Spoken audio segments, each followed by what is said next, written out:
하나님 말씀 보셨습니다. 하나님 말씀 고린도전서 12장 1절부터 3절까지 말씀 보시겠습니다. 신약성경 제 성경으로는 278페이지입니다.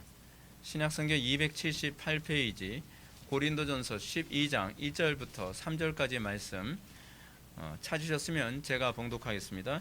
형제들아, 신령한 것에 대하여 나는 너희가 알지 못하기를 원하지 아니하노니 너희도 알거니와 너희가 이방인으로 있을 때에 말 못하는 우상에게로 끄는 그대로 끌려갔느니라. 그러므로 내가 너희에게 알리노니 하나님의 영으로 말하는 자는 누구든지 예수를 저주할 자라 하지 아니하고 또 성령으로 아니하고는 누구든지 예수를 주시라 할 수 없느니라. 아멘. 이 시간은 성령론 두 번째 강의가 되겠습니다. 성령과 열매라는 제목으로 하나님 말씀 증거하도록 하겠습니다. 성령과 열매. 우리가 이 성령론을 접근해 들어가는 데 있어서 우리가 성령론을 눈에 보여지는 현상적인 접근이 아니라 좀 본질적인 접근을 하는 것이 필요합니다. 이것이 굉장히 중요합니다. 왜냐하면 오늘날 상당수의 소위 은사지 운동을 하고 나름대로 이게 성령의 역사를 많이 추구한다는 교회들이 소위 성령의 역사하심의 좀 외형적인 또는 그 현상적인 요소만을 너무 치우쳐서 자꾸 신비주의로 가는 경향성이 있기 때문에 그렇습니다. 그리고 성령을 추구한다고 하면서 그들에게 나타나는 모습이 무엇이냐면 성부와 성자의 그 고백이 완전히 파괴되어져요. 그리고 성령님의 인격이 완전히 무시되어지는 현상이 나타납니다. 그것이 왜 그러냐면 소위 성령론의 본질이 무엇인지를 제대로 인식하지 못하기 때문에 그렇습니다. 그래서 WCC 운동을 하는 사람들이 소위 종교통합 운동을 하는 데서 중요한 하나의 소스가 무엇이냐면 성령론이거든요. 그래서 예를 들어서 뭐 이방 종교에서도 방언하지 않냐, 이방 종교에서도 뭐 은사가 나타나지 않냐, 이방 종교에서도 또 천주교에서도 뭐 병 고치는 거 나타나고 뭐 이런 거 나타나지 않냐. 그러면 이것이 만약 무슨 영이냐, 한 성령 아니냐. 그러면서 소위 이 은사 운동을 하면서 연합을 하게 됩니다.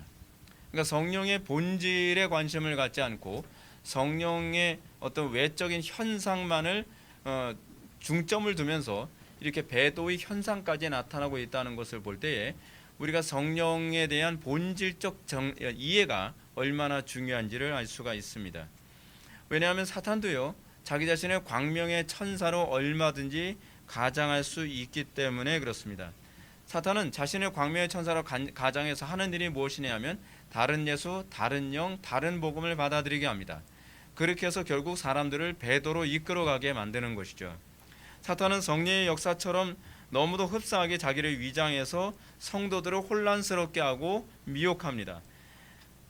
때문에 성도들은 이 세상을 살아가면서 표적으로 나타나는 현상으로만 성령의 역사다, 뭐 이렇게 보게 되어지면 미혹당하기 똑참입니다. 많은 사람들이 미혹당하는 이유가 이거예요. 어느 집회를 갔더니 금가루가 날리더라. 어느 집회에 갔더니 뭐 병고침을 받더라. 어느 집회에 갔더니 뭐 기적과 이적이 나타나고 환상을 보고 뭐 그런 것들 있잖아요. 그런 것들을 가지고서 성령의 역사라고 얘기합니다. 여러분 그건요, 성령님만 하시는 것이 아니라 마귀도 얼마든지 합니다. 우리가 요한계시록에서도 보는 것처럼 마지막 때에 그 양처럼 생겼으나 용처럼 말을 하는 그 미혹의 영의 특징을 뭐라고 얘기합니까? 하늘에서 불을 내리라면 불이 떨어진다는 거예요. 우상에게 말을 하라 하면 말을 한다는 거죠. 그 정도로 미혹의 영들은요, 얼마나 교묘하게 사람들을 기사와 이적 또는 현상만을 가지고서 사람들을 미혹하는지 모릅니다. 우리가 성경을 가만히 보면 사탄은 자신의 정체가 드러나기 전에는요, 주로 어떤 방식으로 자기를 위장을 하냐면, 이게 사탄의 전형적인 위장 전술인데, 아름답게, 세련되게, 점잖게, 그리고 친절하게, 그리고 매력적이게, 지적으로, 이런 방식으로 사람들을 미혹을 합니다. 그런 것에 사람들의 마음이 경계심이 풀어지게 만들고, 그리고 그들을 이렇게 한번 끌어당겨서 그들을 미혹하고 나면 그 다음에는 자기의 정체를 서서히 드러내죠. 그래서 사탄은요, 항상 자기를 받아들이는 데 있어서 거부감이 없게 하는 쪽에 주로 비중을 둡니다. 자, 보십시오. 사탄이 하와를 미혹할 때 어떤 방법을 사용했습니까? 우리가 이제 성경을 볼 때도 항상 그 시대착오적으로 보면 안 돼요. 지금은 뱀이 굉장히 좀 인기가 별로 없지만 하와 때는 뱀이 인기가 되게 많았던 때예요. 인기 많았다니까 좀 약간 웃기는데 왜냐하면 이 히브리어에서요 뱀이 아룸, 그러니까 히브리어로 아룸이라고 하는 그런 히브리어를 사용하는데 굉장히 영악하다, 지혜롭다라고 하는 그런 단어를 사용하거든요. 그러니까 구약에서 아담과 하와, 대부분 구약 신학자들은 그렇게 봅니다. 아담과 하와가 타락하기 이전의 뱀은요 사람하고 가장 친근감 있고 가장 이 관계가 좋았던 그런 짐승으로 그렇게 표현되어지는 겁니다.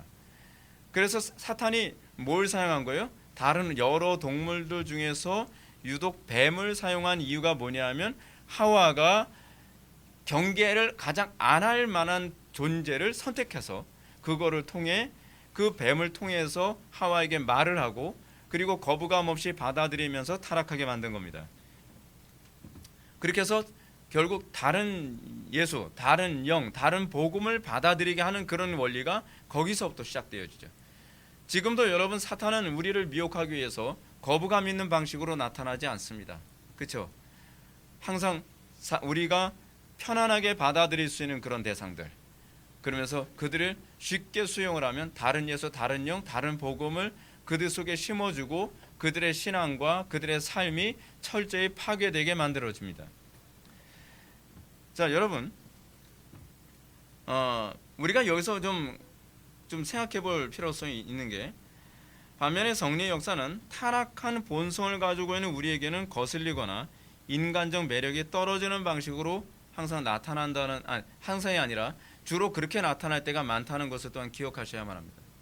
여러분, 성령님이 우리에게 어떤 식으로 옵니까? 우리는 간혹가다 그렇게 생각하는 경향이 많이 있죠. 성령께서 우리의 마음속에 작용을 하면 감동받고 굉장히 기분이 좋고 뭐 환상을 보고 그렇지 않습니다.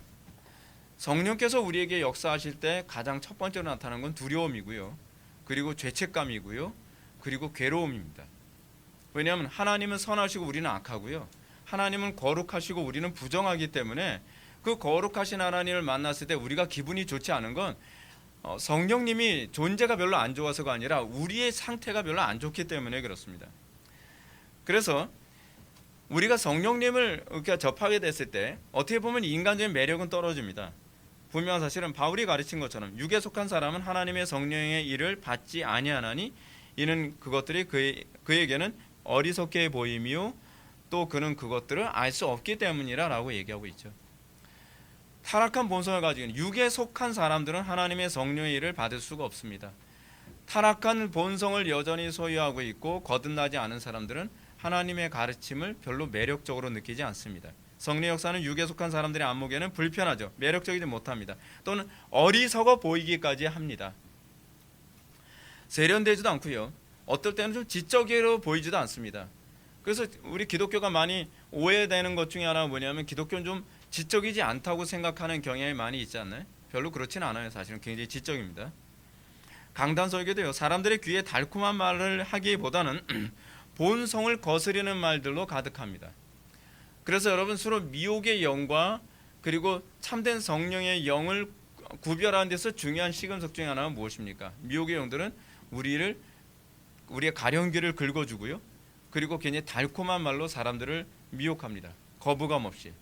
근데 요즘에 상당수의 교회가 그렇잖아요. 하나님의 말씀을 정확하게 직선적으로 증거하는 것보다는 사람들이 왔을 때 편하게 마치 극장식 의자에 앉아서 고개를 뒤로 제끼고서 들어도 될 것 같은 그런 분위기를 연출하죠. 그래서 사람들이 예배당에 와서 편안한 마음으로 예배하고 아무런 긴장감도 없이 그리고 예배하고 돌아가면 사람들이 그럽니다. 아, 오늘 예배 참 좋았다. 도대체 좋았다라고 하는 것이 뭘 의미하는지 모르겠어요.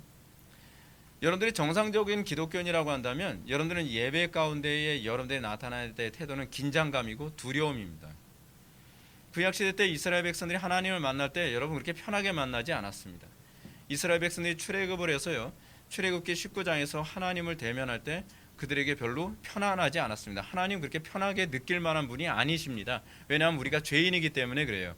우리가 죄인이 아니라면 우리는 편하게 대할 수 있는데 이스라엘 백성들이 하나님을 시내산 밑에서 만날 때 그들이 너무 두려운 나머지 모세에게 뭐라고 얘기합니까? 당신만 만나시고 그럼 만나고 나서 우리들한테 그냥 얘기만 해주세요. 그렇게까지 나오잖아요. 왜냐하면 하나님이 너무 두려우시니까. 아니 하나님이 사랑이신데 왜 두려우십니까? 그분이 사랑이시면서 또한 공의이시기 때문에 그렇습니다. 그분의 속성이 우리로 하여금 우리의 타락한 본성이 받아들이기에는 불편한 점이 많기 때문에 그런 것이죠. 그래서 육에 속한 사람들의 입장에서 봤을 때 하나님의 성령의 일들은 어렵게 보이고 납득하기 어렵고 그리고 거부감이 느껴집니다. 그래서 많은 사람들이 누굴 따라다닙니까? 미혹의 영을 더 좋아하죠. 그렇죠? 미혹의 영은 우리의 타락한 본성이 뭘 좋아하는지를 잘 알고 그리고 타락한 본성에 끌릴 만한 요소로 사람들을 이끌어가기 때문에 그렇습니다. 그래서 사도 바울이 그 얘기 하잖아요. 마지막 때가 되면 어떻게 된다고요? 많은 사람들이 자기의 사욕을 좇을 스승을 많이 따를 거라고 얘기하고 있죠. 그렇죠? 왜요? 그 사욕을 좇을 스승이 자기 자신의 가려운 길을 긁어주는 사람이기 때문에 그렇다는 겁니다. 성령의 역사와 미혹하는 영의 역사를 이렇게 분별하기 어렵기 때문에 많은 사람들이 신앙생활하면서 혼란스러워합니다. 이런 차원에서 예수님이 성령의 역사와 사탄의 역사를 구별할 수 있는 아주 핵심적인 관점을 마태복음 7장 16절부터 18절 말씀을 통해서 다음과 같이 가르치십니다. 우리는 사실은 이 본문 말씀과 관련해서 오늘 본문 말씀을 연결해서 우리가 해석해 나가게 될 겁니다. 굉장히 중요한 본문이에요. 먼저 한번 좀 펴보십시오. 마태복음 7장 16절부터 18절 말씀입니다. 이 부분이 굉장히 중요한 부분입니다. 마태복음 7장 16절부터 18절 말씀. 16절부터 18절까지 말씀 제가 한번 읽어보겠습니다. 그들의 열매로 그들을 알지니 가시나무에서 포도를 또는 엉겅퀴에서 무화과를 따겠느냐. 이와 같이 좋은 나무마다 아름다운 열매를 맺고 못된 나무가 나쁜 열매를 맺나니 좋은 나무가 나쁜 열매를 맺을 수 없고 못된 나무가 아름다운 열매를 맺을 수 없느니라. 아멘. 예수님께서 가르치는 분별의 중요한 원리가 무엇이라고 가르치고 계십니까? 열매라고 얘기하고 있죠. 이 열매로 나무를 알 수 있다라고 가르치고 계십니다. 그런데 여기서 이 헬라어 원문적 차원에서 이 부분을 먼저 좀 보셔야 될 게 하나 있어요. 뭐냐면 좋은 나무가 아름다운 열매를 맺나니 라고 했을 때 이 아름다운으로 번역되어진 헬라어 카르푸스 칼로스라고 하는 이 헬라어가요. 그냥 우리가 눈으로 봤을 때 굉장히 이쁘고 탐스러운 열매라는 개념이 아니라 이 단어 자체가 의미하는 바가 무엇이냐면 선한 열매예요. 선한 열매. 그러니까 좋은 나무는 선한 열매를 맺고요. 나쁜 나무는 사악한 열매를 맺나니예요. 사실은요. 원래 번역을 그렇게 해야 본문의 의도가 더 선명하게 보여집니다. 여기서 이 말씀은 여기서 결국 얘기하고자 하는 바가 무엇이냐면 핵심은 이겁니다. 열매의 외적 아름다움에 미혹되지 않도록 하기 위한 경고입니다. 그 열매가 선한 결과를 맺느냐 악한 결과를 맺느냐에 관심을 가져야지 열매 자체의 외적인 아름다움에 미혹돼서는 안 된다는 겁니다. 자, 왜 그러냐면 여러분 우린 창세기로 한번 넘어가게 되면 그렇습니다. 창세기 3장에 가게 되면 하와가 선악을 알게 하는 나무의 실과에 그 미혹되는 장면이 나오게 됩니다. 근데 그 열매는 결국 선한 결과를 주는 열매가 아니죠. 그 열매는 사악한 결과를 주는 열매입니다. 근데 하와가 선악을 알게 하는 나무의 실과를 봤을 때에 하와의 눈에 어떻게 보였다고 얘기합니까? 먹음직도 하고 보암직도 하고 지혜롭게 알 만큼 탐스럽게 보였다고 얘기합니다. 그러니까 예수님께서 말씀하시는 이 아름다운 열매라고 하는 것이 나무에서 딱 열매가 나오니까 참 아름답다. 저 아름다우니까 저 열매는 괜찮겠거니 그 얘기가 아니에요. 그 열매가 사악한 결과, 그러니까 열매의 내용을 얘기하는 것이지 열매의 외형을 얘기하는 게 아니라는 거예요. 제가 말씀드리고자 하는, 그러니까 예수님이 본문에서 말씀하시고자 하는 의도가 그거예요. 그래서 제가 아름다운이라고 번역을 하면 좀 곤란하다는 거예요. 아름다운 하게 되면 주로 외형으로 우리는 인식하기 쉬운 단어거든요. 근데 예수님께서 말씀하신 이 헬라어의 원 의미는 선한 또는 사악한이라고 하는 그런 개념으로 얘기하고 계시는 거죠. 그러니까 이 하와가 사실은 이 선악을 알게 하는 나무의 실과를 따먹었던 이유도 뭐냐면 외적으로 아름다웠기 때문에 그렇습니다. 외적으로 보암직도 하고 먹음직도 하고 지혜롭게 할 만큼 탐스러웠기 때문에 그 열매를 따먹었죠. 근데 문제는 그 열매가 가져다 준 결과가 선한 열매가 아니었다는 겁니다. 그렇죠? 나쁜 열매였어요. 카르푸스 포네루스, 사악한 열매. 그렇죠? 열매가 아무리 매력적이고 탐스럽고 아름답다고 하더라도 열매가 주는 경향성이 사악하다면 그건 나쁜 열매인 거예요. 그러니까 예수님께서 나쁜 열매다, 선한, 좋은, 아름다운 열매다라고 했을 때 그 의미는 그것이 사악한 결과를 초래하는 열매냐, 그러니까 그 열매의 내용물이 좋은 것이냐 나쁜 것이냐에 관한 얘기를 하고 있는 것이죠. 그러니까 마치 뭐하고 똑같냐면, 여러분 우리가 이제 일반적으로 이렇게 살아봤을 때 우리에게 해를 끼치는 열매가 좀 아름답게 생긴 열매들이 많습니다. 단편의 예를 한번 들어서, 여러분 여기서 이제 예수님께서 그런 말씀하시죠. 사실 그런 의도는 여기 없는 거예요, 사실은. 근데 우리가 좀 생각해 볼게. 가시나무에서 포도를 했을 때 이 가시나무 열매 여러분 보셨습니까? 가시나무 열매를 제가 인터넷으로 검색해 봤는데 되게 이뻐요. 빨그스름해서요, 포도보다도 이뻐요. 그러니까 이 열매의 외형적 아름다움을 추구하라는 것이 아니죠. 그러니까 많은 사람들이 오히려 거기에 속죠. 사탄은 주로 어떻게 합니까? 외형적 아름다움을 가지고서 사람들을 미혹하죠. 그 음료들도 외형적 아름다움을 가지고 사람들을 미혹하여 죽음으로 이끌어간다고 얘기하지 않나요? 그러니까 사탄은 항상 그 내용은 악한데 그 외형적 아름다움을 가지고 사람들을 미혹하고 혼란에 빠지게 만듭니다. 독버섯이 그렇잖아요. 독버섯은 여러분 먹을 수 있는 버섯은요 별로 그렇게 아름답지 않습니다. 근데 먹을 수 없는, 먹어서는 큰일 나는 버섯은요 굉장히 화려하고 굉장히 이뻐요. 그냥 먹고 싶어요. 드시면 안 돼요. 그러니까 그렇게 생겼다는 얘기예요. 이 가르침에서 예수님이 가시나무와 엉겅퀴를 언급한 이유는요, 사실은 가시나무와 엉겅퀴 열매가 아름답다는 의도가 있는 건 아니에요. 그래서 가시나무와 엉겅퀴를 언급한 이유는 창세기 때문에 그래요. 예수님은 창세기 3장을 염두에 두고 말씀하신 거예요. 왜냐하면 아담과 하와가 타락한 이후에 없었던 피조물이 또 하나 생겨야 되죠. 가시덤불과 엉겅퀴를 내리라. 그래서 예수님이 그것을 염두에 두시고 가시덤불과 엉겅퀴를 지금 언급하고 계신 것입니다. 근데 여기서 흥미로운 게 뭐냐면 하나님께서 인류를 저주하여 나온 식물이라는 거예요. 이것이 핵심적인 부분이에요. 무슨 얘기냐면 이 두 종류의 나물, 이 가시덤불과 엉겅퀴는 타락과 저주를 상징합니다. 그러니까 인간이 타락하면서 나타나는 열매가 무엇이죠? 가시덤불과 엉겅퀴죠. 그러면 인간이 복음으로 다시 회복되어진, 다시 얘기한다면 우리가 성령께 붙잡힌 바 되어지고 성령으로 거듭나게 되어진다면 우리가 무엇을 극복하게 되는 거죠? 가시덤불과 엉겅퀴라는 열매를 내는 그 극복이 우리에게서 나타나게 되는 거죠. 그러므로써 우리가 복음 안에 있음, 우리가 구원받았음, 또는 우리가 성령 안에 있음을 우리가 알게 되는 것이죠.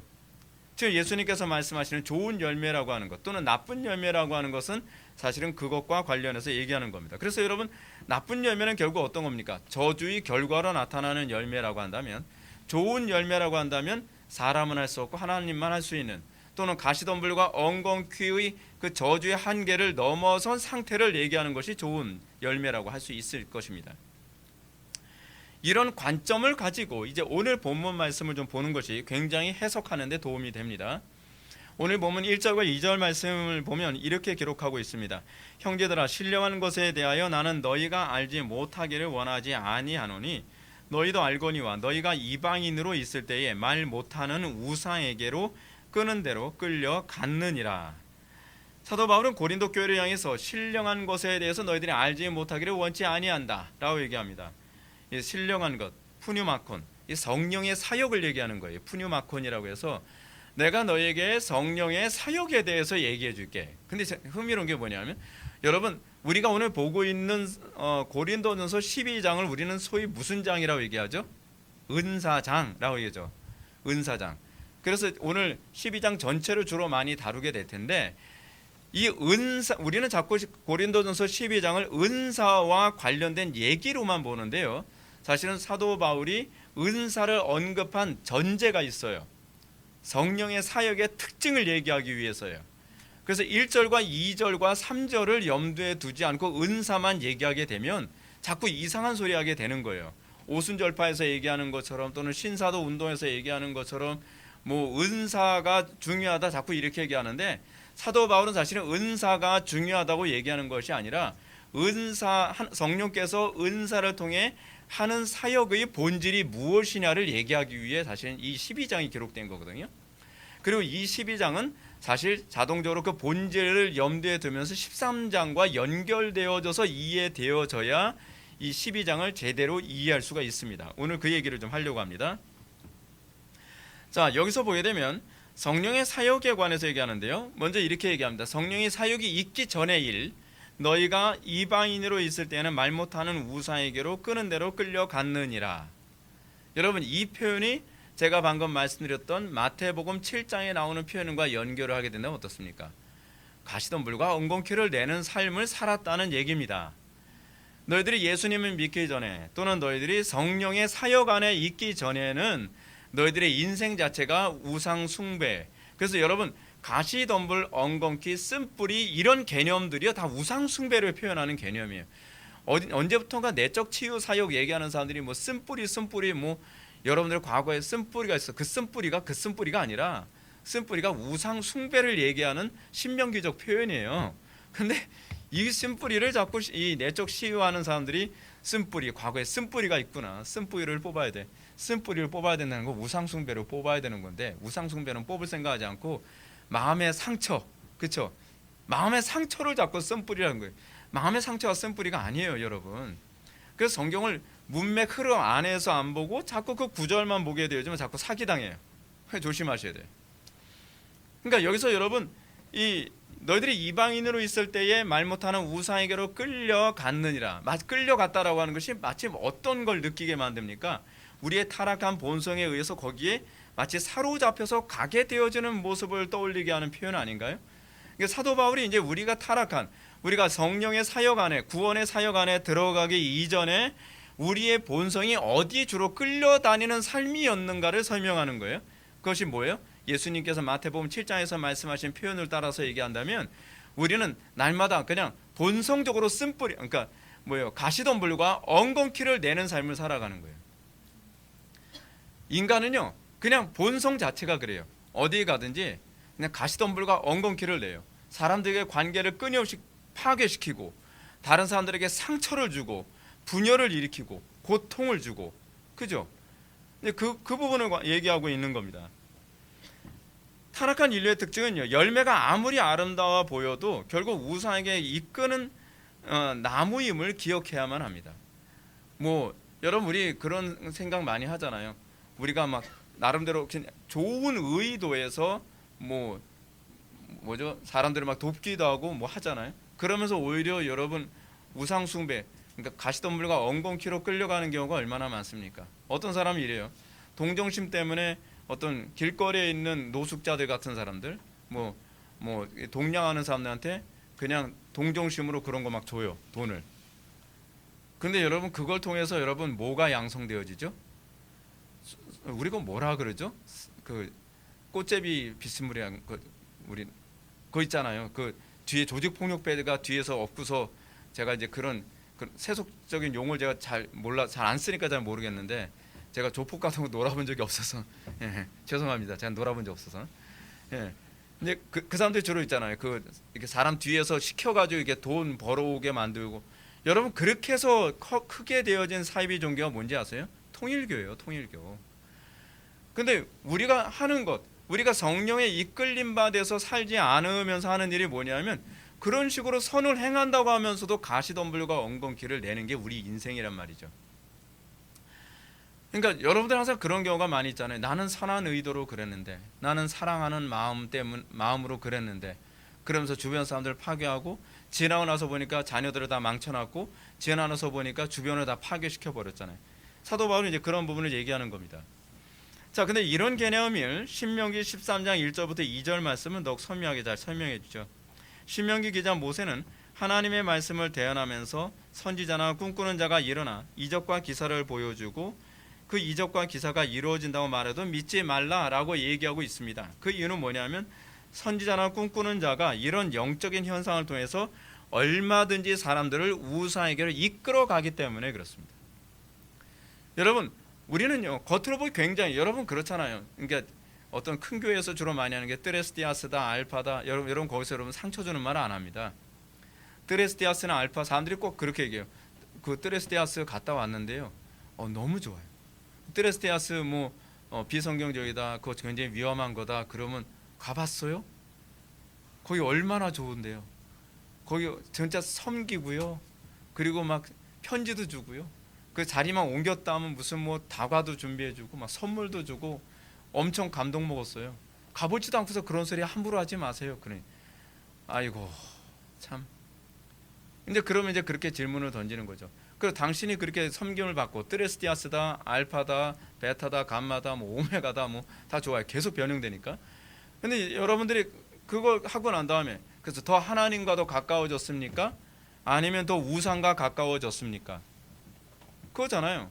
사탄은요 그렇게 부드럽고 아름답고 우리 육체의 본성에 아무 거부감 없이 우리에게 다가와서 우리를 어디로 이끌죠? 우상에게로 이끌죠. 더 우리의 타락한 본성을 즐기는 쪽으로 이끌죠. 제가 목회하면서 여러분들 신앙생활하면서 불편한 쪽을 많이 선택을 합니다. 그 이유가 뭐냐면 그것이 여러분들이 하나님께로 가까이 나아가는 데 훨씬 유리하기 때문에 그렇습니다. 근데 상당수의 교회들은 사람들이 그렇게 하면 교회에 나오기 싫어하니까 자기 교회의 교인으로 등록하도록 하기 위해서 온갖 모든 편의를 다 제공하고요. 그리고 성경의 원칙을 다 무시해버리고요. 그리고 사람들이 즐거워하는 쪽, 귀에 달콤한 쪽, 그리고 가려운 길을 긁어주는 쪽, 그런 곳으로 다 채워놓고 아주 비싼 악기로 사람들의 귀를, 그 고급된 귀를 더 즐겁게 만들어주고, 그리고 강대상도 굉장히 세련되게 꾸며서 사람들이 그런 것 때문에 본질 그리스도 때문에 교회 나오는 것이 아니라 세련된 종교 생활 때문에 교회 나오죠. 교회 안에 수영장도 만들고 테니스 코트도 만들고 뭐 여러 가지 레저 활동할 수 있는 거 다 제공하면서 예수 믿도록 만들죠. 근데 그게 예수 믿는 게 아니에요. 우상에게로 이끌죠. 저는 그렇게 신앙생활하면서 생명 걸고 신앙생활하는 사람 별로 본 적이 없어요. 그러니까 이렇게 사람들을 얼마든지 우상을 섬기도록 할 수 있다는 거죠. 이것이 바로 마태복음 7장에서 예수님이 가르친 사악한 열매입니다. 겉으로는 아름답게 꾸며 있는데 그것이 가져다주는 해악은 영혼을 철저히 파괴시키고 영혼을 철저히 썩게 만드는 거예요. 그죠? 그래서 여러분, 이 선지자나 꿈꾸는 자가 아무리 아름다운 말과 육신적 이익을 제공한다 할지라도 과연 그 열매가 우리를 그리스도께로 더 가까이 가게 만들고 우리의 타락한 본성을 더 멀리하게 만들고 우리로 하여금 세상과 더 구별되게 만들고 우리로 하여금 하나님께로 더 가까이 하게 만들고 우리로 하여금 더 기도하게 만들고 우리로 하여금 진리를 더 사랑하도록 만드느냐, 우리는 그걸 봐야 된다는 것이죠. 우리가 그걸 못 보면 우리 항상 속게 되고 그리고 넘어지게 됩니다. 그렇지 않으면 그것들이 미혹의 영이라는 거 알지도 못하고 가정까지 다 파괴하는 경우가 많죠. 사도 바울이 이전의 말씀을 통해서 고린도 교회도 과거 이방인으로 있을 때에 우상 숭배에 끌려다녔다. 너희들도 그랬어. 너희들도 과거에 우상 숭배에 끌려다니는 사람들이었잖아. 너희들의 타락한 본성이 이끄는 대로 살아가는 사람이었잖아 라고 하는 얘기를 하는 것이죠. 이것이 성령 없는 사람들에게 나타나는 특징이라는 겁니다. 절대로 여러분들 조심하십시오. 겉으로 외형적으로 점잖게 말하고 외형적으로 굉장히 경건한 것처럼 얘기하고 외형적으로 굉장히 신사적이고 젠틀하고 지적인 것처럼 얘기한다고 해서 그런 걸 속아서는 안 됩니다. 열매를 보셔야 됩니다.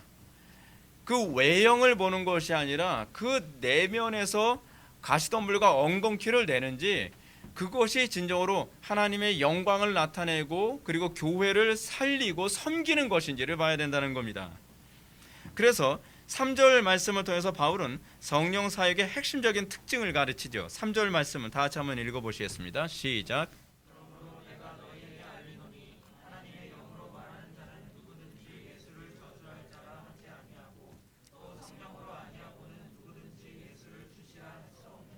아멘. 성령 사역의 특징은 사람들의 귀를 즐겁게 하거나 기사와 이적을 보여줘서 사람들을 현혹시키거나 또는 병을 고치거나 꿈을 꾸거나 환상을 보는 것으로 인해서 사람들에게 신비감을 주는, 그렇게 해서 사람들을 미혹하는 사람들이 아닙니다.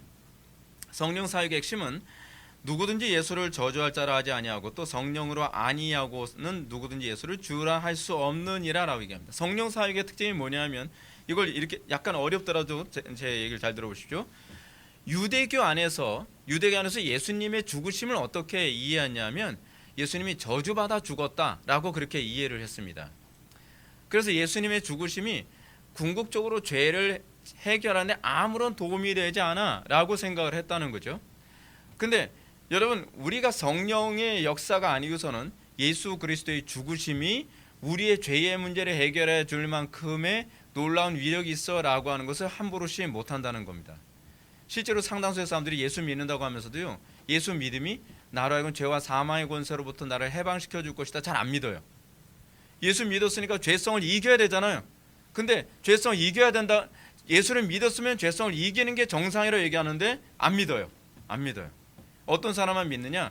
성령을 받아본 사람, 거듭난 사람. 제가 성령 받았다는 얘기가 불 떨어진 거 받았다는 얘기가 아니라 성령으로 거듭난 사람을 얘기하는 거예요. 성령으로 거듭난 사람만이 예수를 주시라라고 얘기할 수 있다는 거예요. 성령으로 거듭난 사람만이 믿음으로 죄를 이기는 것이 무엇인지 알 수 있다는 거예요. 성령으로 거듭난 사람만이 믿음으로 세상을 이긴다는 것을 알 수 있다는 거죠. 근데 성령으로 거듭나지 않은 사람들은 뭐냐면 예수를 저주할 자라라고 이렇게 얘기합니다.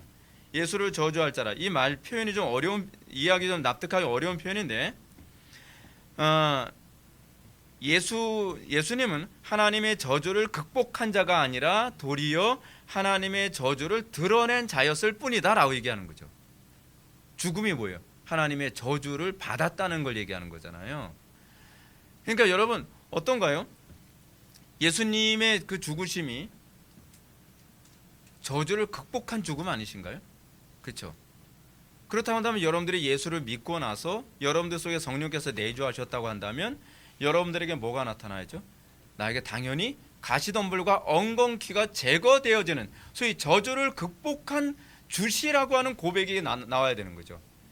그것이 여러분들이 예수를 믿었다 하는 사람에게 당연히 나타나야 될 고백이에요. 근데 뭐라고 얘기하냐면 사도 바울이 성령이 아니고서는 이런 고백 못한다는 거예요. 성령 받지 않은 사람들은 예수 믿으면 천국 간다는, 오케이, 내가 인정하겠어. 그런데 예수를 믿고 죄가 극복된다? 예수를 믿고 세상을 이길 수 있다? 이거 인정 못하는 거예요. 인정이 안 되는 거예요. 왜요? 성령이 아니고서는 할 수 없으니까요. 성령님이 있으셔야만 가능해요. 그래서 상당수의 오늘날 한국교회 안에서도 예수 믿는다고 하면서도요, 죄성을 이겨야 된다 그러면 인정을 잘 안 해요. 말로는 또는 표정으로는 표정 관리 잘하니까. 근데 정작 속에서는 내가 죄성을 이기고 내가 환경을 이기고 내가 더 그리스도와 가까워질 수 있다라고 하는 거 잘 인정 못하죠. 왜요? 예수가 아니고서는 성령이 아니고서는 누구든지 예수를 주시라 할 수 없기 때문에 그렇습니다. 바꿔서 얘기하면 성령께서 하시는 가장 핵심적인 사역은 뭐냐면, 이제 제가 은사에 관해서도 얘기할 텐데, 이 은사도요 결국 무엇을 고백하게 하시기 위한 하나님의 수단이냐면 예수님의 주되심을 인정하게 하는 거예요. 성령님이 아니고서는 예수님의 주되심을 인정하는 고백이 안 나와요. 기사와 이적 나올 수도 있어요. 근데 그 기사와 이적이 예수님을 주되심으로 인정하는 것이 아니라고 한다면 그 성령의 역사라고 보기 힘들다는 얘기예요. 오늘날 사람들 어떻습니까? 나 믿습니다. 나 구원받았습니다. 나는 회심했습니다 라고 얘기하는데, 문제는 뭐냐면 그 삶이 그리스도께로 더 이끌어지는 삶이 아니라 세상의 유혹, 그러니까 세상의 부귀와 명예와 성공과 육신의 욕구라는 우상으로 오히려 더 끌려가게 만들죠. 오늘날 그런 사람들 너무 많잖아요. 믿는다고 하는데 여전히 세상의 우상에 끌려다니는 삶을 살아가고 있어요. 그 속에 성령님이 안 계셔서 그래요. 성령님이 계시면 우상에게 복종하는 삶을 허용을 안 해요. 왜냐하면 예수님의 피값을 주고 그 영혼을 사셨기 때문에. 근데 많은 사람들이 예수를 믿는다고 하면서도 여전히 세상의 우상을 주인으로 인정하는 삶을 살아가고 있다는 거죠. 그러면서 사람들한테 얘기합니다. 그럼 구원받은 사람 아니라고 얘기하게 되면, 아니야, 그건 아니야. 믿음으로 구원받는 거지 뭐 행위로 구원받나? 근데 여러분, 구원이 뭐죠? 구원은 예수를 주라고 인정하는 게 구원이에요. 예수를 주라고도 인정을 못하는데 구원받았다라고 그렇게 쉽게 얘기하면 곤란하죠. 고린도전서 12장에서 성령의 은사를 언급하면서 이런 전제를 먼저 가르친 이유가 있습니다. 은사가 궁극적으로 목표로 하는 바는 예수를 주라고 시인하게 하는데 사용되기 위해서거든요. 그러니까 더 정확하게 얘기한다면 은사를 하나님께서 주신 목적이 무엇이냐면요, 교회를 세우기 위해서예요. 근데 오늘날 교회 안에서 은사 받았다는 사람들이 교회를 더 파괴하죠. 교회를 더 분열하게 만들죠. 그리고 진리를 더 무너뜨리죠. 가짜라는 거죠. 그럼 미혹의 영이라는 얘기입니다. 상당수의 은사주의자들이 은사를 얘기하면서 고린도전서 12장을 얘기합니다. 근데 고린도전서 12장에 나오는 다양한 은사에 관해서 설명을 하는데 이 전제로서 1, 2, 3절을 얘기하질 않아요. 1, 2, 3절을 얘기하고 그 다음에 은사를 얘기해야 되는 것이죠. 그래서 고린도전서 12장에 나오는 성령의 은사를 말 못하는 우상에게 이끄는 수단으로 사용하는 경향성이 많습니다. 그래서 많은 사람들이 그 은사를 가지고 어떻게 해요? 더 돈에 더 집착하게 만드는, 돈이라고 하는 우상을 더 섬기고 세상의 부귀와 명예와 행복을 더 집착하게 만드는 우상으로 이끌어가는 사람들이 많죠. 그러나 바울이 성령의 은사를 언급하는 핵심은 예수를 3절 예수를 주시라 시인하게 하는 영이시고 그렇게 하기 위해서 은사가 사용되어진다는 얘기고요. 그리고 7절 그리스도의 몸된 교회를 세우기 위해서 은사가 주어졌다고 사도 바울이 얘기하고 있습니다. 은사의 주된 목적은 여기서 핵심은 딱 두 개예요. 예수를 주라고 고백하는 것과 또 교회의 덕을 세우는 것. 그래서 덕을 세운다라 했을 때 이것이 뭐냐면 영어로 빌딩이라고 되어 있어요. 건물을 세우는 것처럼 교회가 그리스도의 장성한 분량으로 세워지게 만들게 하기 위해서 은사가 주어진 거예요. 근데 상당수의 교회에서 은사 받은 사람들이 오히려 그리스도의 몸을 찢죠. 상당수의 은사 받았다는 사람들이 오히려 사람들을 진리에서 멀어지게 만들죠. 그리스도를 주라고 시인하기보다는 은사 받은 사람의 노예가 되게 만드는 경향이 많이 있죠. 그건 미혹의 영이에요. 성령의 역사라고 보면 곤란합니다. 성령께서 실제로 역사하신다면 그렇게 역사 안 하십니다. 때문에 다양한 은사에 대해서 언급하지만 이 모든 은사가 목표하는 열매, 그 열매는 예수를 주라 고백하게 하며 교회를 덕을 세우는 데 초점이 맞춰져 있다는 그 일관성을 계속 가르칩니다. 그러므로 사람들에게 지혜의 말씀은 어디로 향해야 돼요? 예수를 주라 하고 교회에 덕을 세우는 것. 다 거기에 초점이 맞춰져야 돼요. 지혜의 말씀, 지식의 말씀, 믿음, 병고침 받고 나서 교회가 종합병원이 되는 경우가 굉장히 많이 있어요. 어떤 교회에서 이제 병고침 한번 하고 나니까 이제 전도 용지 자체가 그리스도는 없고요. 우리 교회만 오면 병 다 고친다는 거예요. 뭐 무좀부터 시작해서 그 무좀까지 집어넣나? 더럽게. 무좀부터 시작해서 뭐 류마티스 관절염 뭐 무슨 병 야, 그거 성령의 역사 아닙니다. 그 은사의 궁극적 목적은 그리스도를 주라 시인하고 그리스도를 주라 시인한다는 것은 말씀을 자기의 삶의 원류로 삼게 된다는 걸 얘기하는 거거든요. 그리고 교회의 덕을 세우는 곳으로 가야 되는데 교회를 분열시키고 파괴시킵니다. 그리고 뭐 예언함, 영들을 분별함, 각종 방언 말함, 방언 통역함, 이 모든 것은 교회를 세우고 예수를 주라 시인하게 하는데 초점이 맞춰진, 그리고 그렇게 인도하는 것만이 성령의 역사라고 여러분들은 믿어야만 합니다. 때문에 은사에 대해서 언급한 사도 바울이 12절과 13절에서 성령의 모든 역사가 몸으로서 그리스도에 초점 맞춰져 있으면 이제 얘기하고 있습니다. 몸은 하나인데 많은 지체가 있고 몸의 지체가 많으나 한 몸임과 같이 그리스도도 그러하니라. 우리가 유대인이나 헬라인이나 종이나 자유자나 다른 다 한 성령으로 세례를 받아 한 몸이 되었고 한 성령을 마시게 하셨느니라 라고 얘기하고 있습니다. 이러한 강조 속에서 성령님께서 열매 맺게 하시는 핵심이 무엇인지 알 수 있죠. 그리스도 안에서 한 몸을 이루게 하는 데 있습니다. 그런데 오늘날 우리나라 안에서 일어나는 성령의 은사운동, 저는 성령의 은사가 없다고 얘기 안 합니다. 저는 은사 있다고 저는 보는 입장이에요.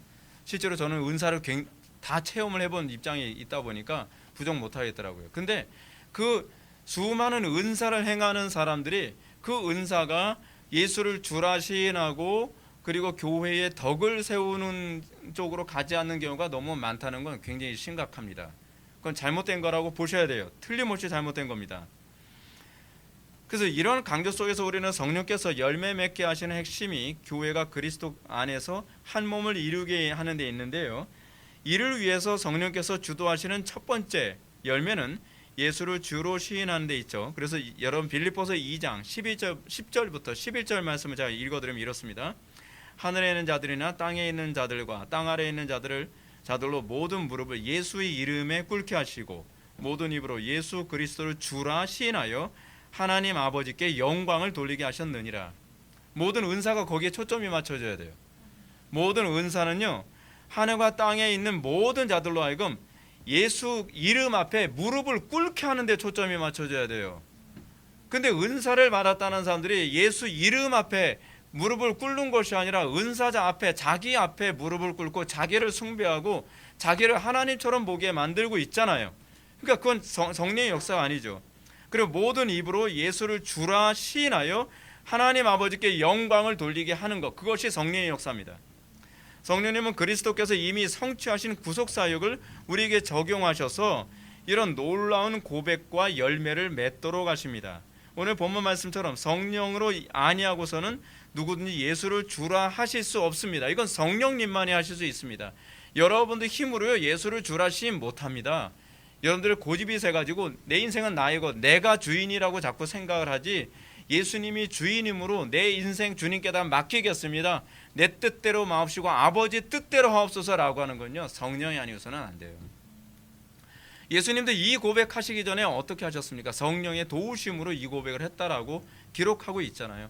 밤이 맞도록 기도하며 땀방울이 핏방울이 되도록 기도하시면서, 그러면서 예수님께서 천사들이 옆에서 도우시는 그 은혜 가운데서 내 뜻대로 마옵시고 아버지 뜻대로 하옵소서라고 고백하게 된 거 우리는 보게 되지 않습니까? 그렇다고 한다면 여러분, 우리의 본성 자체가 예수를 주라 시인한 것이 우리에게 우리 힘으로 안 되는 영역이에요. 그건 우리의 힘의 영역이 아니란 말이에요. 결단해서 의지로 되지 않아요. 그렇기 때문에 여러분들이 매 순간순간마다 성령님을 의존해야 되는 이유가 무엇이냐면, 이 고백은 성령이 아니고서는 아무도 할 수 없기 때문에 그렇습니다. 그렇기 때문에 여러분, 마태복음 22장 43절에서도 다윗이 성령에 감동돼서 한 말이 뭐였냐면 그리스도를 주라 시인했다라고 얘기합니다. 성령에 감동됐을 때 그리스도를 주라 시인했죠. 성령이 아니면 결코 우리 자신을 그리스도께 복종시킬 수 없다는 얘기입니다. 그래서 여러분들이 하나님의 말씀 듣고 이제 실천해야지, 안 됩니다. 여러분들 결단하지 마시고, 여러분들이 하나님 말씀 딱 듣고 나서 여러분들에게 오는, 그 다음부터 오는 딜레마가 있습니다. 여러분들 육체의 본성이 안 따라와요. 여러분들 육체의 본성이 그것을, 내 자신을 쳐서 복종시키는 것을 거부해요. 그렇기 때문에 여러분들에게 주어지는 숙제가 있습니다. 여러분들은 예배를 마치고 집으로 돌아가면 한 주 동안은 기도의 씨름을 해야 됩니다. 왜냐하면 성령이 아니고서는 예수를 주로 시인할 수 없기 때문에, 성령이 아니고서는 내가 주의 말씀대로 순종할 수 없기 때문에 기도 생활 안 하면서 하나님 말씀대로 잘 산다, 다 거짓말입니다. 중요한 건 그 열매가 나의 열매냐 성령의 열매냐가 중요한 거잖아요.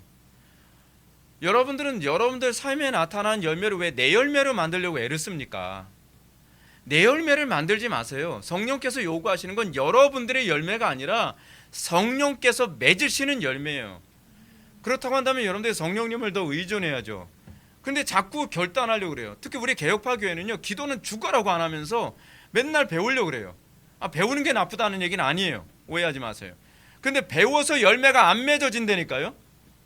의지로 열매가 안 맺어져요. 결단으로 열매가 안 맺어진단 말이에요. 여러분들이 필요한 것은, 알았으면 이제 그 열매, 예수를 주라 시인하는 열매를 맺기 위해서는 씨름하는 기도가 필요해요. 야곱처럼 씨름하는 기도. 날마다 하나님, 내 본성으로는 복종이 안 돼요. 난 이 말씀대로 살 의지가 전혀 없어요. 나를 긍휼히 여기서 내가 열매 맺을 수 있는 은혜를 주십시오. 그럴 때 나를 통해서 성령님이 열매를 맺는 것입니다. 그래서 성령의 열매라고 얘기하는 거죠. 내 열매가 아니라. 그래서 성령이 없다면 우리가 맺을 수밖에 없는 열매는요, 우상에게로 끄는 대로 끌려가는 열매밖에 맺을 게 없습니다. 내가 결단했더니 그래도 내가 이제 좀 선행도 많이 하게 됐는데, 내가 결단했더니 내가 주의 성수 계속 하게 됐는데요, 그것도 우상에게로 끄는 대로 간 열매예요. 그렇게 해서 여러분들이 결단해가지고 맺은 열매 맺고 나면 어떻습니까? 나 잘났네 그러지 않나요? 자기 의로 가득하지 않나요? 그게 바로 우상에게 끌려가는 열매라니까요. 내가 결단해서 뭘 했다? 제발 결단하지 마세요. 제발요. 이런 열매는요, 하나님 앞에서와 사람들과의 관계에서요, 가시덤불과 엉겅퀴만 냅니다. 율법주의적 성향을 가지고 다른 사람을 정죄하기에 바빠요. 그리고요, 우리가 성령으로 말미암은 열매가 아니면 결국은 내가 뭔가 결단해서 뭐한다 하면서 열매를 맺지만 결국 돈과 쾌락과 명예와 욕심의 노예가 돼서 살아가는 쪽으로 우리를 이끌어갑니다. 그러나 기도와 말씀으로 성령님을 의지하면 예수를 주로 고백하게 됩니다. 타락한 본성으로는 할 수 없는 한계를 극복하게 됩니다. 타락한 본성으로서 계속 우리는 속에서 나오는 게 뭐냐면 가시덤불과 엉겅퀴만 자동 생산이에요. 계속 이게 나오거든요. 근데 우리가 성령에 우리가 붙잡힌 바 되어지게 되면 가시덤불과 엉겅퀴를 제거하고 그 안에서 성령님만 맺을 수 있는 열매가 나오게 돼요. 그래서 예수 그리스도의 이름이 그렇게 높아지게 되는 것이죠. 왜요? 주의 영이 계신 곳마다 자유가 있기 때문에 그렇습니다. 주의 영이 없으면 거긴 자유가 없습니다. 주의 영이 있는 곳에서만 자유가 있습니다. 그렇기 때문에 여러분들이 정말 인정해야 될 신앙 고백이 뭐냐면 성령님을 믿사오며라는 이 신앙 고백이 우리에게 정말 중요한 신앙 고백입니다. 두 번째로 성령님은 반드시 교회가 거룩함과 순결함 가운데 거하도록 하십니다. 우리의 첫 번째는 뭐였냐면 예수를 주로 시인하는 것이 성령의 역사고요. 이것이 첫 번째로 우리가 봐야 되는 것이고, 두 번째는 뭐냐면 성령님은 교회가 거룩함과 순결함 가운데 거하도록 만드는 것이 성령의 역사입니다. 여러분, 은사주의자들 중에서도 상당수 거의 굉장히 많은 사람들이요, WCC 종교통합조차도 분별 못하는 사람 많다는 거 여러분 아십니까? 그 기도 많이 하고 은사 많다고 하는데 WCC 종교통합 하면서도 그것조차도 분별을 못해요. 뭐 보니까 수녀들도 방언으로 기도하던데요. 수녀들도 막 성령 체험하던데요. 그러면서요. 그것 정상적인 영이 아닙니다. 정상적인 성령의 영은 교회를 거룩하게 합니다. 교회를 순결하게 합니다. 그리고 교회로 하여금 그리스도를 더 닮아가게 만듭니다. 오늘 본문에 열거된 은사들은요, 아름다운 열매, 선한 열매를 맺도록 사용되는 수단이라는 점이 중요합니다. 성령의 은사들은 주님의 몸된 교회가 더 온전하고 거룩하며 순결하도록 돕기 위해서 우리에게 주어지는 은사입니다. 많은 사람들이 욕심으로 은사를 구하죠. 하나님 저한테도 무슨 지혜의 은사, 무슨 말씀의 은사 능력, 도대체 왜 달라는 거예요 도대체? 여러분도 우리가 정말 하나님을 섬기고 싶어서, 주님의 몸된 교회를 섬기고 싶어서 여러분들이 헌신하다 보면요, 그 은사가 자동적으로 임해요. 근데 정욕대로 쓰려고 잘못 구하는 사람들이 어디서 이상한 영을 받아가지고 투시를 하네, 무슨 투시하는 사람 되게 무섭잖아요. 또 슈퍼맨도 아니고 막 투시한대요. 투시한다 그러죠. 장풍 쏜다 그러죠. 예언을 한다 그러죠. 오늘 길거리 조심해. 그러면서 이거 무슨 무당들이 하는 소리 같은 소리 자꾸 하고요. 근데 그게 문제가 뭐냐면 여러분, 그 은사들이 정말 교회를 섬기고 있는가, 진리를 더 선명하게 만드는가, 그리고 더 그리스도의 영광을 드러내는가, 그거에 관심을 가져야만 합니다. 그렇기 때문에 은사 자체에 속아서는 안 됩니다. 성령님이 하시는 그 은사의 사역을요, 사탄도 비슷하게 다 흉내를 낸다니까요. 다양한 은사를 행하는 것은요, 사탄도 그 정도는 합니다.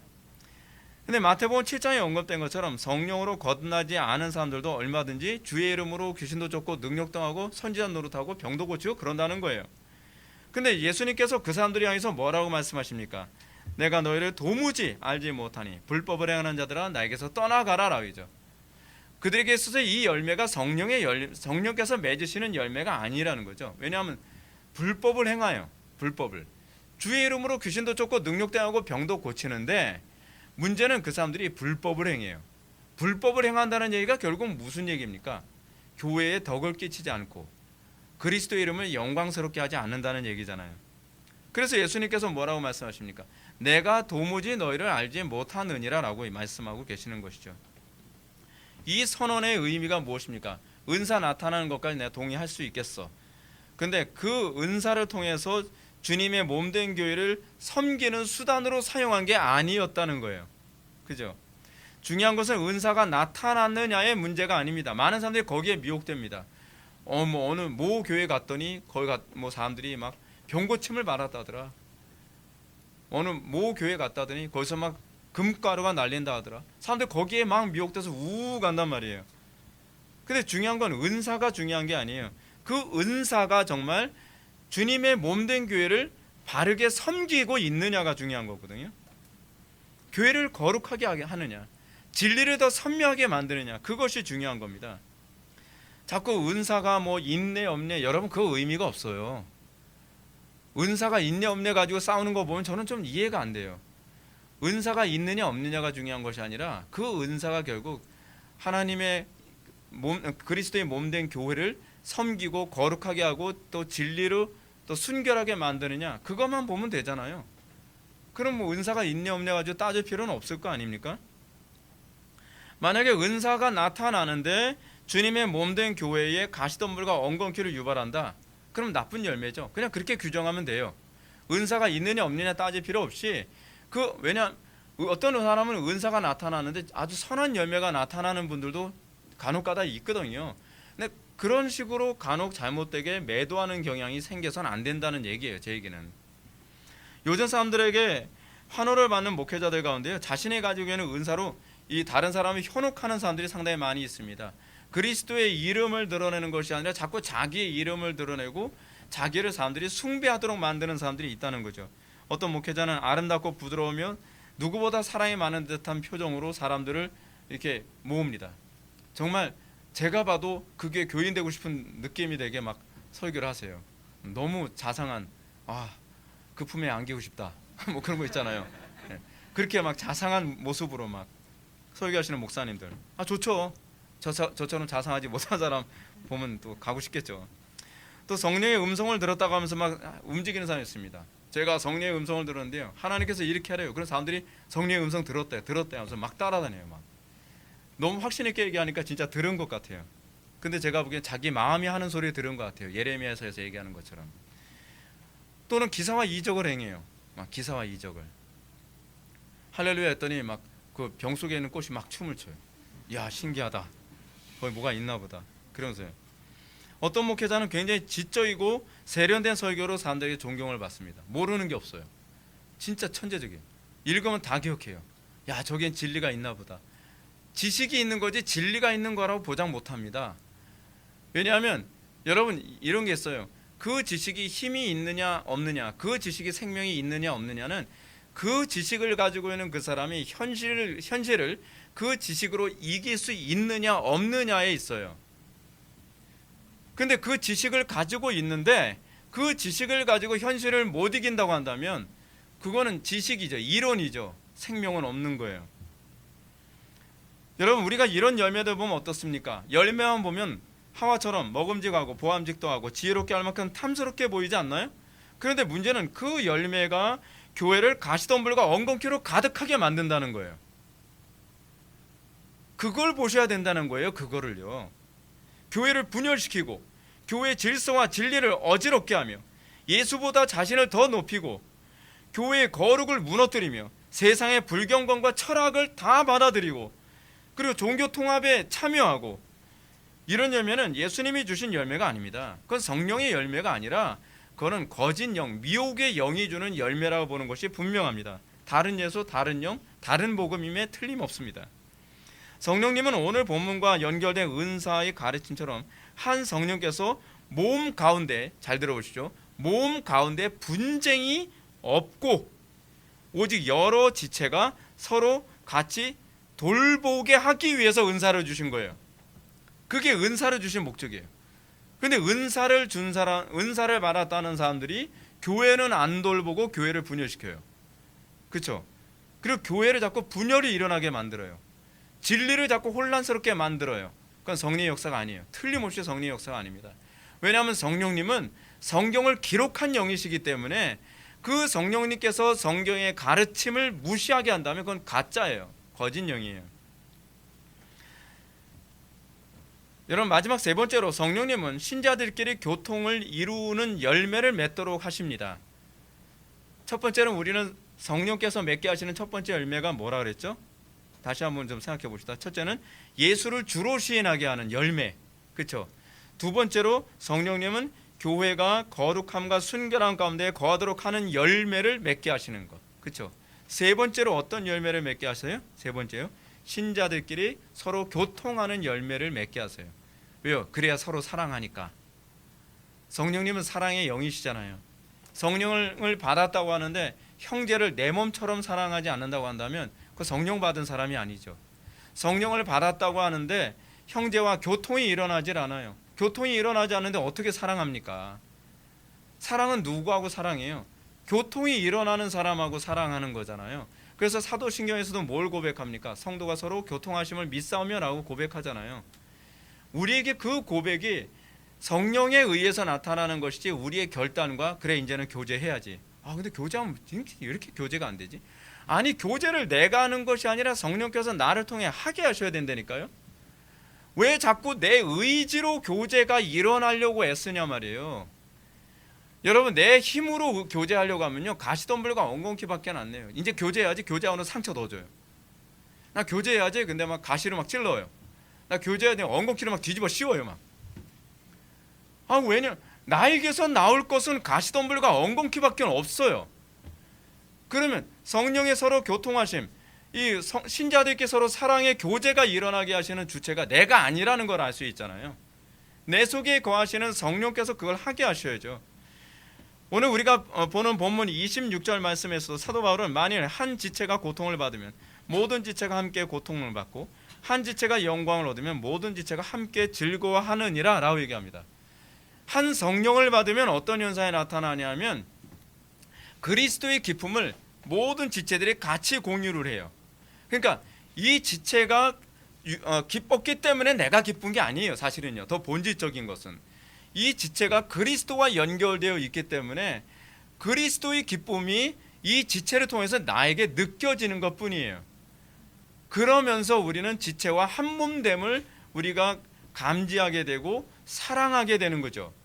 이것을 하나님께서 그림 언어로 뭐로 보여주신 거예요? 부부간에 서로 사랑함이라고 하는 개념으로 얘기하는 거잖아요. 부부간에 여러분 한 몸입니까? 한 몸 아니잖아요. 실제로 몸뚱어리는 떨어져 있잖아요. 몸뚱어리가 떨어졌는데 우리가 왜 아픔을 공유할 수 있고 기쁨을 같이 공유할 수 있죠? 사랑 때문이죠. 교통 때문이죠. 교통이 안 일어나면요, 아무 천하 부부래도 옆 사람이 아파도 아픈 거 못 느껴요. 슬픈 거 감지 못해요. 기뻐도 그 사람만 기쁘지 자기는 기쁘지 않단 말이에요. 이거는 우리가 사랑이라고 하는 교통이라는 것을 통해서 한 몸이라고 하는 개념을 얘기하고 있다는 걸 우리한테 깨우쳐 알게 하시는 방식이죠. 그렇죠? 때문에 성도들은 그리스도의 기쁨과 슬픔과 탄식에 또는 분노에 참여합니다. 근데 그 기쁨은 내 기쁨이 아니라 그리스도의 기쁨이고 그 분노가 내 분노가 아니라 그리스도의 분노며 그 그리스도의 그 슬픔이 내 슬픔으로 여겨짐으로써 그리스도와 한 몸을 이루고 있는, 그리스도를 머리로 두고 있는 모든 지체들은 그 동일한 감정의 공유가 가능하게 된다는 사실입니다. 따라서 사도 바울은 성령의 은사를 12장에서 언급한 다음에 13장으로 넘어가면서 성령의 은사와 연결해서 성령님이 사랑을 통해서 은사를 사용하신다는 걸 설명을 해줘요. 그래서 13장에서 바울은 12장에서 언급했던 은사들을 사랑과 연결져서 얘기하죠. 은사는 나타나지만 거기에 하나님께 대한 사랑과 이웃에 대한 사랑이 없다면 아무것도 아니니라 라고 얘기하는 겁니다. 은사가 나타나는 게 중요한 게 아니에요. 그 은사가 하나님을 사랑하고 이웃을 사랑하는 것으로 인해서 소위 뿜어져 나오는 은사이어야 된다는 얘기죠. 그렇죠? 우리에게 있어서 그 사랑이 없는 은사는 울리는 꽹과리에 불과해요. 어떤 사람은 설교자라는 은사를 받을 수 있어요. 근데 그 설교자라는 은사가 하나님을 기쁘시게 하는 것과 관련이 없고 이웃에게 유익을 주는 것과 관계없이 은사가 나올 수 있다는 거죠. 근데 그 은사는 성령께서 주신 은사라고 보기엔 좀 곤란하다는 얘기입니다. 그래서 은사는 나타나지만 거기에 하나님에 대한 사랑과 이웃에 대한 사랑이 없으면 아무것도 아니죠. 이 가르침의 핵심은 성령의 열매가 곧 사랑의 열매라는 점을 우리들에게 얘기해주고 있는 것입니다. 좋은 열매가 뭐예요? 사랑의 열매죠. 좋은 열매가 뭐예요? 하나님을 사랑해서 나온 열매고 이웃을 사랑해서 나온 열매라는 거죠. 모든 은사가 좋은 열매가 되려면 하나님을 사랑하고 이웃을 사랑하는 동기에서 나오지 않으면 다 사악한 열매다라고 얘기하고 있는 것입니다. 그러므로 성령님은 사랑의 영으로 규정되는 것이죠. 사랑하는 성도 여러분, 우리는 과연 성령 안에서 살아갑니까? 우리가 성령의 열매를 맺고 있다고 여러분 생각하십니까? 그 열매의 핵심이 무엇인지 기억하셔야만 합니다. 물론 성령님이 맺게 하시는 열매는 말씀을 믿음으로 나타내는 열매이어야 되죠. 근데 그 열매는 우리의 의지가 맺는 열매가 아니라 성령께서 나를 통해 맺는 열매라는 거 제발 좀 착각하지 마세요. 이거 자꾸 혼란스러워하지 마세요. 열매는 내가 맺는 게 아니라 성령께서 맺는 거예요. 이 말이 이해가 좀 될 수 있었으면 좋겠어요. 성령께서 내 속에서 의지를 유발하고 성령께서 내 속에서 사랑이 나와서 움직이게 만들어요. 그 사랑이 속에서 솟구쳐요. 형제에 대한 동정심을 가져야 돼서 동정심이 생기는 것이 아니라 형제의 고통이 내 고통으로 느껴져서 나오는 거예요. 하나님의 이름이 모독당하는 것에 대해서 분노해야 되는 의무가 있는 것이 아니라 하나님의 이름이 모독에 당하고 진리가 짓밟혔을 때 내 속에서 하나님의 분노가 느껴지고 그래서 이것이 터져 나와서 다윗처럼 행동하고 비느하스처럼 행동하게 된다는 얘기입니다. 그래서 이 사랑으로 인해서 은사가 움직여지게 하는 이 성령의 역사는 결국은 교회의 덕을 세우고 그리스도의 이름을 영광스럽게 하는 쪽으로 우리를 이끌어갑니다. 그리고 사도 바울이 고린도전서 12장 2절에서 1절인가요? 2절에서 얘기하는 것처럼 우리를 우상으로부터 점점 멀어지게 하죠. 과거에 우리는 우상에게 이끌려가는 삶을 살았지만 성령의 사역은 우리를 우상으로부터 멀어지고 우리를 그리스도와 더 가까워지게 하며 그리스도의 영광을 더 선명하게 드러내도록 만든다는 사실입니다. 그리하여 우리 속에 본성적으로 가시덤불과 엉겅퀴를 내는 데에 우리 속에 본성적으로 나오는 모든 것들을 성령께서 십자가에 못 박고 우리로 하여금 성령께서 맺으시는 사랑과 희락과 화평과 오래 참음과 자비와 양성과 충성과 온유와 절제라고 하는 이 열매를 풍성하게 맺게 하는 것입니다. 사랑하는 성도 여러분, 여러분들 속에 이 성령께서 맺게 하시는 열매로 충만하기를 주님의 이름으로 축원합니다. 기도하시겠습니다. 사랑이 많으신 하나님, 우리에게 성령께서 맺으시는 열매로 풍성하게 항상 열매가 나타나기를 원합니다. 우리가 맺을 수 있는 열매라고 하는 것은 가시덤불과 엉겅퀴밖에 없음을 고백합니다. 우리가 이거 인정하게 하여 주시고 삶의 매 순간마다 내 힘으로 열매 맺으려 하는 모든 노력과 의지를 포기하게 하여 주시며 우리가 기도로 그리스도를 붙잡음으로 성령께서 우리를 통해 열매 맺음을 인정하고 그 영광을 하나님께 돌리게 하여 주옵소서. 예수님의 거룩하신 이름으로 기도 올립니다. 아멘.